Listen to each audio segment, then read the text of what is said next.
basically that's what it is. They say to test it, you gotta see if you can suck through. If you can suck through here, air comes through there, that means it's bad.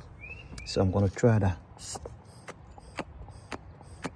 Yes, I can suck through that. This is the new one over here.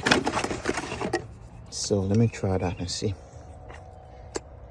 Now this one, nothing's coming out, nothing going through, but with this one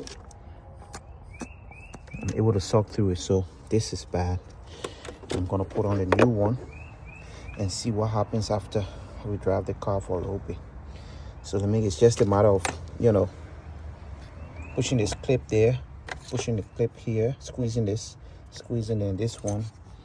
You have to squeeze right there and take that off. And to move the connector, you have to push this up and push this down to get it out. So I'm going to do that now. Yeah, so I just put in the new one. So we're going to put this cover back. I think everything's good. This is in, this is in, this is also in, and the plug is also connected. So I'm going to put this back on there.